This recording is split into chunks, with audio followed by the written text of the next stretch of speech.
Good morning. It is Wednesday, the 29th of October here in Australia. A couple of things today. First, the other day I mentioned I completely forgot to talk about something on the cover of the book. What was it? That's the SLS rocket with Orion on top on the mobile launcher. It was before the Artemis 1 mission rolling out, but right now the Artemis 2 mission is inside the vehicle assembly building right now. They've stacked it and they would start doing integrated testing. I don't know if they're actually doing integrated testing because, as you may know, the U.S. government is shut down. Though some NASA people are still working as,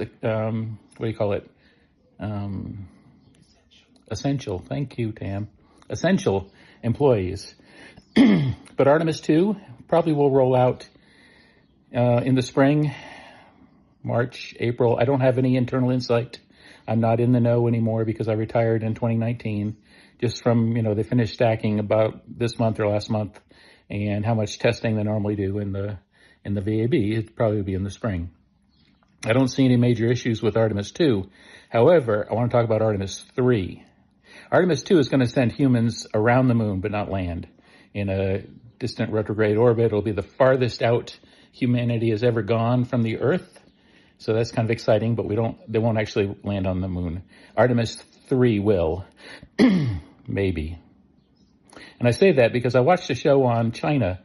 China is got a very good space program. Their space station is much more technologically advanced than an International Space Station because it's newer. International Space Station still uses 386 technology in their computers.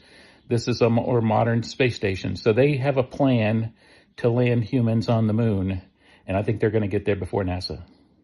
And the reason I think they're going to get there before NASA is NASA has linked their moon plan to SpaceX.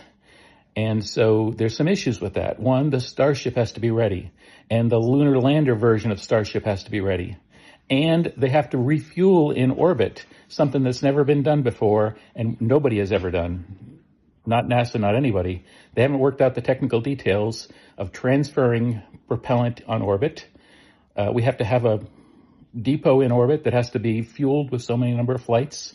And all of this is just to get the spacecraft to the moon that the astronauts will then go to. The thing is really tall, and there's issues in that too, landing on the moon and then getting the crew and everything down to the Earth, the moon, lunar surface. So I think China's going to beat us. I really do. Unless NASA can divorce themselves from SpaceX and just get away from that, China will be the next people on the moon. You heard it here. Have a great day. Talk to you later.